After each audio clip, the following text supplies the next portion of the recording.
ఏపీకి డ్రగ్స్ తీసుకొచ్చి చంద్రబాబు కోట్లు కొల్లగొట్టాలని చూస్తున్నారని అన్నారు మంత్రి కారుమూరి. అమరావతిలో రియల్ ఎస్టేట్ వర్కౌట్ కాకపోవడంతోనే చంద్రబాబు అనుచరులు డ్రగ్స్ పై పడ్డారంటున్న మంత్రి కారుమూరితో మా ప్రతినిధి మల్లికార్జున్ ఫేస్ టు ఫేస్.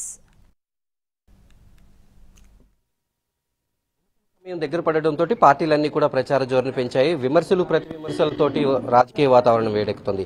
ఇదే అంశంపైన మనతో మాట్లాడేందుకు మంత్రి కారుమూరి ఉన్నారు. సార్, మీ పార్టీ తరఫున బీసీలకు ప్రాధాన్యత ఇస్తూ అనేక సీట్లను కేటాయించడం జరిగింది. ఇప్పుడు మిమ్మల్ని ఫాలో అవుతున్నట్టుగా ప్రతిపక్షాలు కూడా కనిపిస్తున్నాయి. దీన్ని ఏ రకంగా?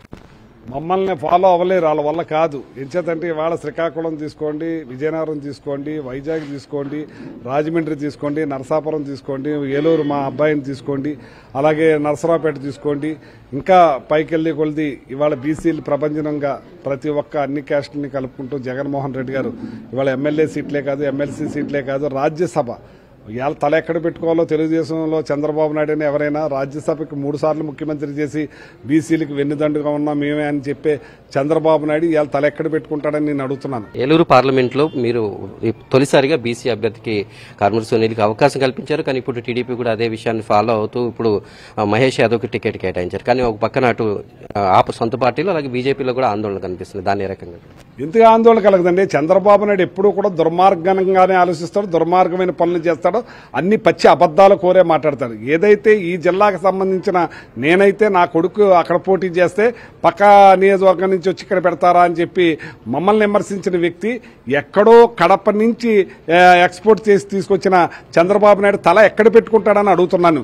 ఏమని సమాధానం చెప్తాడు చంద్రబాబు నాయుడు అని అడుగుతున్నాను. ఈ ఎక్స్పోర్ట్ చేసుకొచ్చిన వ్యక్తి ఎవరికన్నా తెలుసా?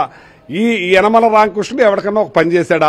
అసలు సమాధానమే చెప్పని బుద్ధుడు లాంటి యనమల రామకృష్ణుడు అల్లుడైతే ఓట్లేసేస్తారు. ఇక్కడ చంద్రబాబు నాయుడు కడప నుంచి తీసుకొచ్చి ఇక్కడ పెడితే ఓట్లేసేస్తారా అని నేను అడుగుతున్నాను. వాలంటీర్స్ చుట్టూ కూడా ఇప్పుడు రాజకీయం జరుగుతుంది. వాలంటీర్స్ ని ఎన్నికల ప్రచారానికి ఉపయోగిస్తున్నారు, వాళ్ళు ఈ ఓట్లు వేయించుకునేందుకు ఉపయోగిస్తున్నారు అనేటటువంటి విమర్శలు ప్రతిపక్షాలు చేస్తుంది. దాన్ని ఇంకా ఏడవలేక మధ్యలో దరువు అని చెప్పి ఇదే ఏడుస్తూ ఉంటారు. వాళ్ళకి వాళ్ళ ఓట్లే కరువు అయిపోయినాయి, ప్రజలే కరువు అయిపోయారు, వాళ్ళ నాయకులే కరువు అయిపోయారు.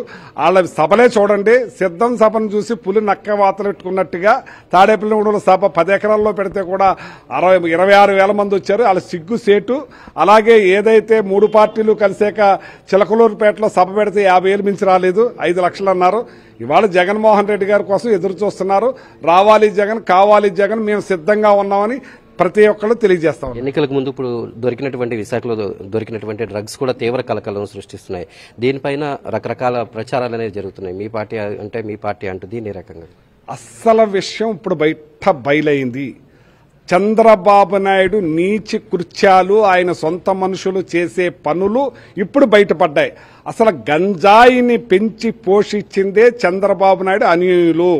ఏదైతే అమరావతిలో కోట్లాది రూపాయలు కొల్లగొడదామని చూస్తారు రియల్ ఎస్టేట్ పరంగా, అది బ్రేక్ అయ్యేటప్పటికీ ఈ చంద్రబాబు నాయుడు ముఠా ఈ రోజున ఈ దొంగ ఇది డ్రగ్స్ కి పాల్పడుతూ ఈ దేశాన్ని దోసేయాలని చూస్తున్న చంద్రబాబు నాయుడు కుట్రలో వాళ్ళ అనుయులు బయటపడింది. జనసేన తెలుగుదేశం కలిసినప్పటికీ కూడా కార్యకర్తల్లో ఎక్కడా కూడా ఎలాంటి ఇబ్బంది లేదని, వచ్చే ఎన్నికల్లో వైసీపీ ఖచ్చితంగా విజయం సాధిస్తుంది. అలాగే బీసీలకు వైసీపీ ఇచ్చినంత ప్రాధాన్యత ఏ పార్టీ కూడా ఇవ్వలేదని మంత్రి కారుమూరి స్పష్టం చేస్తున్నారు.